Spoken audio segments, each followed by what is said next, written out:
अध्याय 14 अब्राहम। अलिफ लाम रा। ये कुरान एक पुस्तक है जिसे हमने आपकी ओर अवतरित किया है ताकि आप लोगों को अंधेरों से निकालकर प्रकाश की ओर लाएं, उनके पालनहार की अनुमति से, उसकी राह की ओर जो बड़ा प्रबल सराहा हुआ है। अल्लाह की ओर, जिसके अधिकार में आकाश और धरती का सब कुछ है तथा काफिरों के लिए कड़ी यातना के कारण विनाश है। जो सांसारिक जीवन को परलोक पर प्रधानता देते हैं, अल्लाह की डगर इस्लाम से रोकते हैं और उसे कुटिल बनाना चाहते हैं, वही कुपथ में दूर निकल गए हैं।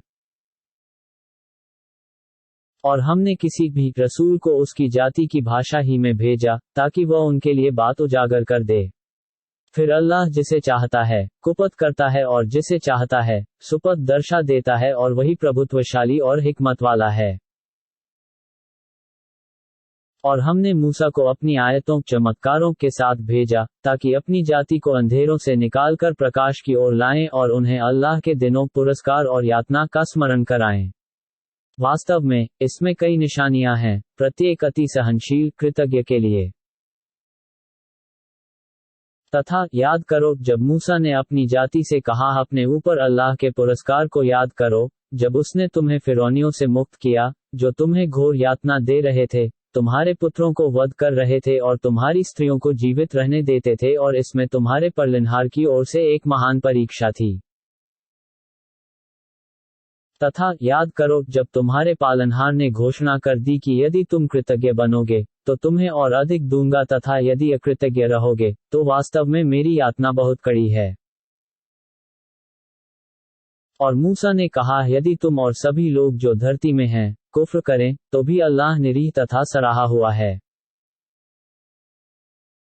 क्या तुम्हारे पास उनका समाचार नहीं आया जो तुमसे पहले थे, नूह, आद और समूद की जाति का, और जो उनके पश्चात हुए, जिन्हें अल्लाह ही जानता है? उनके पास उनके रसूल प्रत्यक्ष प्रमाण लाए तो उन्होंने अपने हाथ अपने मुखों में दे लिए और कह दिया कि हम उस संदेश को नहीं मानते जिसके साथ तुम भेजे गए हो, और वास्तव में उसके बारे में संदेह में हैं जिसकी ओर हमें बुला रहे हो, तथा द्विधा में हैं। उनके रसूलों ने कहा, क्या उस अल्लाह के बारे में संदेह है जो आकाशों तथा धरती का रचयिता है? वह तुम्हें बुला रहा है ताकि तुम्हारे पाप क्षमा कर दे और तुम्हें एक निर्धारित अवधि तक अवसर दे। उन्होंने कहा, तो तुम हमारे ही जैसे एक मानव पुरुष हो, तुम चाहते हो कि हमें उससे रोक दो जिसकी पूजा हमारे बाप दादा कर रहे थे। तुम हमारे पास कोई प्रत्यक्ष प्रमाण लाओ। उनसे उनके रसूलों ने कहा, हम तुम्हारे जैसे मानव पुरुष ही हैं, परंतु अल्लाह अपने भक्तों में से जिस पर चाहे उपकार करता है, और हमारे बस में नहीं कि अल्लाह की अनुमति के बिना कोई प्रमाण ले आएं, और अल्लाह ही पर ईमान वालों को भरोसा करना चाहिए। और क्या कारण है कि हम अल्लाह पर भरोसा न करें जबकि उसने हमें हमारी राहें दर्शा दी हैं? और हम अवश्य उस दुहक को सहन करेंगे जो तुम हमें दोगे, और अल्लाह ही पर भरोसा करने वालों को निर्भर रहना चाहिए। और काफिरों ने अपने रसूलों से कहा, हम अवश्य तुम्हें अपने देश से निकाल देंगे अथवा तुम्हें हमारे पंथ में आना होगा। तो उनके पालनहार ने उनकी ओर वही की कि हम अवश्य अत्याचारियों को विनाश कर देंगे और तुम्हें उनके पश्चात धरती में बसा देंगे। ये उसके लिए है जो मेरे महिमा से खड़े होने से डरा तथा मेरी चेतावनी से डरा। और उन रसूलों ने विजय की प्रार्थना की तो सभी उद्दंड विरोधी असफल हो गए। उसके आगे नरक है और उसे पीप का पानी पिलाया जाएगा। वह उसे थोड़ा थोड़ा गले से उतारेगा मगर उतार नहीं पाएगा, और उसके पास प्रत्येक स्थान से मौत आएगी जबकि वह मरेगा नहीं, और उसके आगे भीषण यातना होगी। जिन लोगों ने अपने पालनहार के साथ कुफ्र किया, उनके कर्म उस राख के समान हैं जिसे आंधी के दिन की प्रचंड वायु ने उड़ा दिया हो। ये लोग अपने किए में से कुछ नहीं पा सकेंगे। यही सत्य से दूर का कुपथ है। क्या तूने नहीं देखा कि अल्लाह ही ने आकाशों तथा धरती की रचना सत्य के साथ की है? यदि वह चाहे तो तुम्हें ले जाए और नई उत्पत्ति ले आए, और वह अल्लाह पर कठिन नहीं है। और सब अल्लाह के सामने खुलकर आ जाएंगे, तो निर्बल लोग उनसे कहेंगे, जो बड़े बन रहे थे कि हम तुम्हारे अनुयायी थे, तो क्या तुम अल्लाह की यातना से बचाने के लिए हमारे कुछ काम आ सकोगे? वे कहेंगे, यदि अल्लाह ने हमें मार्गदर्शन दिया होता, तो हम अवश्य तुम्हें मार्गदर्शन दिखा देते। अब तो समान है, चाहे हम अधीर हों या धैर्य से काम लें, हमारे बचने का कोई उपाय नहीं है। और शैतान कहेगा, जब निर्णय कर दिया जाएगा, वास्तव में अल्लाह ने तुम्हें सत्य वचन दिया था और मैंने तुम्हें वचन दिया, तो अपना वचन भंग कर दिया और मेरा तुम पर कोई दबाव नहीं था, परंतु ये कि मैंने तुम्हें अपनी ओर बुलाया और तुमने मेरी बात स्वीकार कर ली। अतः मेरी निंदा न करो, स्वयं अपनी निंदा करो, न मैं तुम्हारी सहायता कर सकता हूँ और न तुम मेरी सहायता कर सकते हो। वास्तव में मैंने उसे स्वीकार कर लिया, जो इससे पहले तुमने मुझे अल्लाह का साझी बनाया था। निस्संदेह अत्याचारियों के लिए दुखदायी यातना है।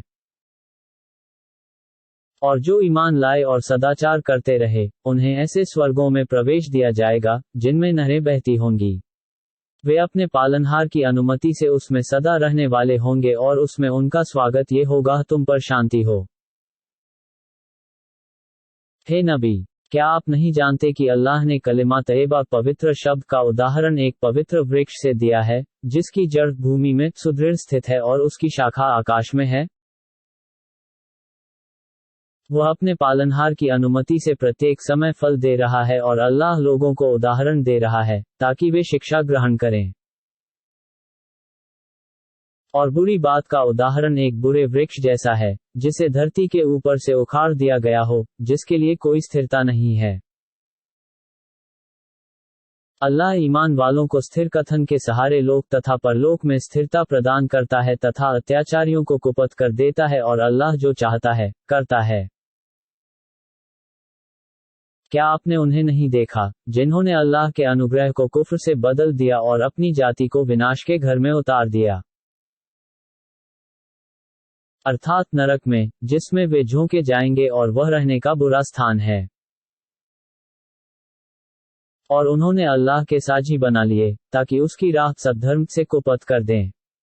आप कह दें कि तनिक आनंद ले लो, फिर तुम्हें नरक की ओर ही जाना है। हे नबी, मेरे उन भक्तों से कह दो, जो ईमान लाए हैं, कि नमाज की स्थापना करें और उसमें से, जो हमने प्रदान किया है, छुपे और खुले तरीके से दान करें, उस दिन के आने से पहले, जिसमें न कोई क्रय विक्रय होगा और न कोई मैत्री। और अल्लाह वही है, जिसने तुम्हारे लिए आकाशों तथा धरती की उत्पत्ति की और आकाश से जल बरसाया, फिर उससे तुम्हारी जीविका के लिए अनेक प्रकार के फल निकाले और नौक को तुम्हारे वश में किया, ताकि सागर में उसके आदेश से चले, और नदियों को तुम्हारे लिए वशवर्ती किया। तथा तुम्हारे लिए सूर्य और चांद को काम में लगाया, जो दोनों निरंतर चल रहे हैं, और तुम्हारे लिए रात्रि और दिवस को वश में कर दिया। और तुम्हें उस सब में से कुछ दिया, जो तुमने मांगा, और यदि तुम अल्लाह के पुरस्कारों की गणना करना चाहो, तो भी नहीं कर सकते। वास्तव में, मनुष्य बड़ा अत्याचारी कृतघ्न नाशुक्रा है। तथा याद करो, जब इब्राहिम ने प्रार्थना की, हे मेरे पालनहार, इस नगर मक्का को शांति का नगार बना दे और मुझे तथा मेरे पुत्रों को मूर्ति पूजा से बचा ले। मेरे पालनहार, इन मूर्तियों ने बहुत से लोगों को कुपथ किया है, अतः जो मेरा अनुयायी हो, वही मेरा है, और जो मेरी अवज्ञा करे, तो वास्तव में तू अति क्षमाशील, दयावान है। हमारे पालनहार, मैंने अपनी कुछ संतान मरुस्थल की एक वादी उपत्यका में तेरे सम्मानित घर काबा के पास बसा दी है, ताकि वे नमाज की स्थापना करें। अतः लोगों के दिलों को उनकी ओर आकर्षित कर दे और उन्हें जीविका प्रदान कर, ताकि वे कृतज्ञ हों। हमारे पालनहार, तू जानता है, जो हम छुपाते और जो व्यक्त करते हैं, और अल्लाह से कुछ छुपा नहीं रहता, धरती में और न आकाशों में। सब प्रशंसा उस अल्लाह के लिए है, जिसने मुझे बुढ़ापे में 2 पुत्र इस्माइल और इसहाक प्रदान किए। वास्तव में, मेरा पालनहार प्रार्थना अवश्य सुनने वाला है। मेरे पालनहार, मुझे नमाज की स्थापना करने वाला बना दे तथा मेरी संतान को, हे मेरे पालनहार, और मेरी प्रार्थना स्वीकार कर। हे मेरे पालनहार, मुझे क्षमा कर दे तथा मेरे माता पिता और ईमान वालों को, जिस दिन हिसाब लिया जाएगा। और तुम कदापि अल्लाह को उससे अचेत न समझो, जो अत्याचारी कर रहे हैं। वह तो उन्हें उस दिन के लिए टाल रहा है, जिन आंखें खुली रह जाएंगी।